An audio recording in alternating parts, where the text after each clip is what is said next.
Welcome to Body Bags. I'm your Thursday review of Chris from Chrisb Movies. You know my name is Chris. You know I love B movies. Now today I'm going to be reviewing a film from 2015. It's a Canadian film from Adam Massey. The film is titled Man vs. Oh yeah, Man vs. Nature, Man vs. Wilderness, but more importantly, Man vs. Survival. So Doug Woods, cool name Woods, is a host of a Survivor Series type reality show where he gets put in a remote part of the wilderness. Woods, forest, with nobody else around, all by his lonesome. And he's given the bare minimum of supplies, and basically the show teaches you how to survive with such conditions. It's based on the show, Canadian show, Survivor Man, if you haven't seen that one. So Doug says goodbye to his family. His family's very loving. They know what he does. I don't think they're too happy about it because they worry about him, if he's going to be okay all by himself for 5 days, by the way, 5 days. But they're a loving family, and you really want him to go do his show and get back to his family. And his daughter gives him a little phone, said, "Daddy, we made a video for you, which you're going to see later on." And so he gets into a van with his brother, who he seems to be very close with, and is part of the crew of this reality show, and two other crew members who seem to be like family to him. So him and his brother have this rivalry game of chess going on while they're driving, drinking, and having a good old time getting ready. They hint that he really needs to knock this out of the ballpark and make this awesome show, insinuating that ratings might be down and this might be their own last hope. So they finally go to this diner where they meet with the tour guide who's going to bring them into this remote part of the Canadian forest. And this guy is completely tapped beyond belief. You know this guy has lived in the wilderness all by himself for many, many years. It's insinuated and it actually comes to fruition when you see that his trailer is parked in a remote part of the wilderness, and that's where he lives, and that's... Not sure how he can afford the diner bill, though, for eating his breakfast, because, doesn't seem like that guy makes a lot of money. But anyway, especially with living in a trailer in the remote part of the woods. But anyway, so one of the crew members goes up to him and said, "All right, when are we going to get this started?" And he looks at him, he's like, "Not till I eat my breakfast." So they have to wait till he eats his breakfast. And now he takes him by boat right into that Canadian forest area that's completely remote and nobody else around. Okay?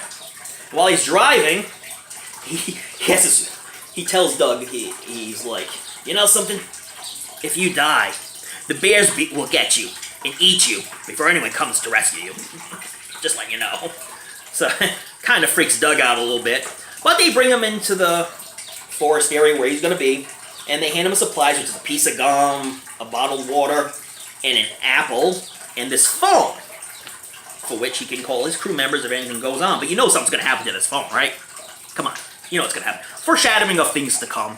So his crew member leaves, and he's like, "Please pick me up in 5 days. Please be here in 5 days." And his crew member's like, "Don't worry about it. We'll be here in 5 days." So they go up to the other end of wilderness. They're about 6 hours away from him.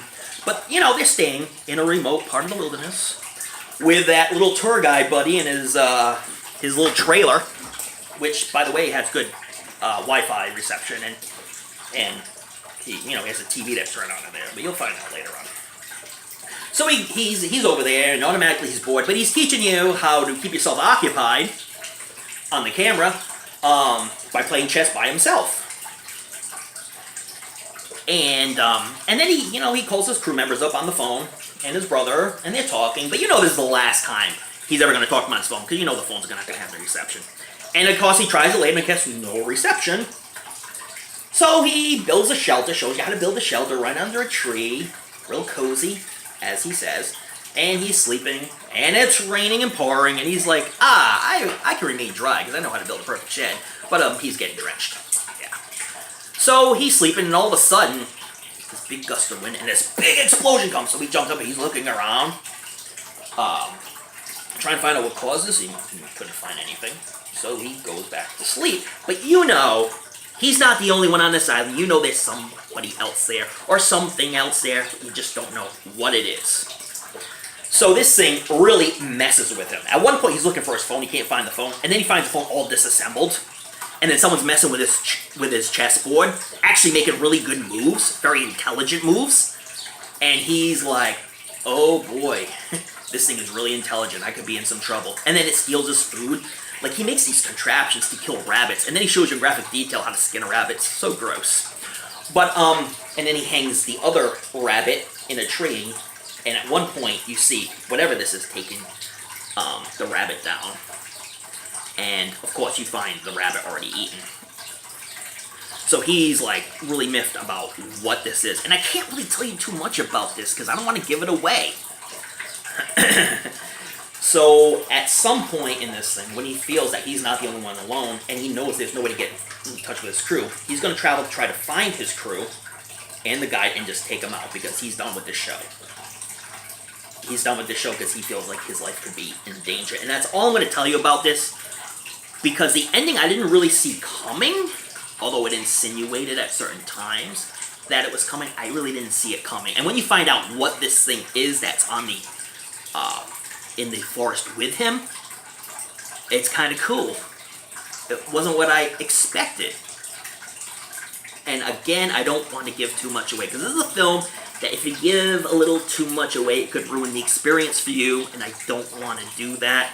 What I didn't like about the film was the ending. Oh my god.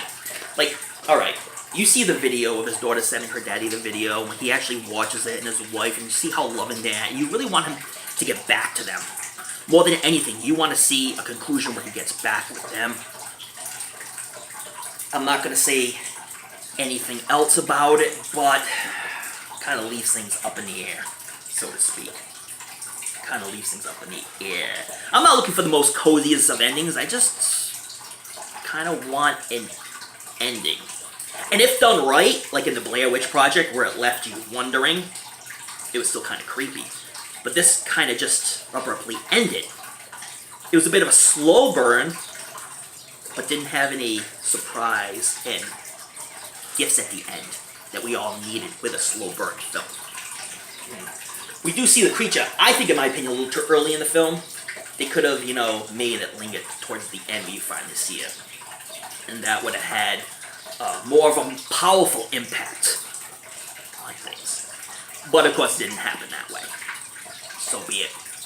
And I'm not saying that this is a creature or man or whatever, but you'll find out when watching this. And when you find out, you might think it's pretty cool, but you might not be too happy with the ending. One funny thing that happened, though, during a scene where it's raining and he just gets out of the water and he takes shelter under a cliff. In the background, you see cars going by. Now, this is supposed to be way out in a remote part of the wilderness. And then you see cars going by. Oh, yeah. Adam Massey, did you know that was going on? Adam Massey probably watched that part of the film and was probably like, oh, damn, well, it's too late now. That's the only thing I could come up with in this film. But Chris Montopoulos, who played the host of the Survivor series, did an admirable job. He was kind of like Jeff Probst of Survivor, just like him. He always knew what to say in the camera, and he always said the right things at the right time. He had his good presence. So, he was good acting. All the other actors were pretty decent in the film as well. Love that little girl playing his little daughter. Oh my god. But anyways, let's rate this film. Okay? And again, I don't own a physical copy, but it's on Netflix. And if you're interested after hearing this review and want to check it out on Netflix. So I'm going to give this, not the cheese almond, I'm going to give it like a regular rating. 5 is tops and 1 is the pits. I give it a 3.5 only because the slow burn worked so well until you found out the creature a little too early. Or man, or being. I'm not going to say it's just a creature. Oh no. And then the ending just didn't give you what you wanted. So that's why I give it a 3.5. But if you're interested in it, and I actually thought it was going to be a found footage film, because Man vs. when I read the description before I watched it, but it's not, okay? Just so you know that. So anyways, if you want to check it out on Netflix, and thank you so much for watching this review. I really appreciate it. Subscribe to Body Bags, because we have a lot of great reviewers here who do an amazing job, put a lot of time and effort into it.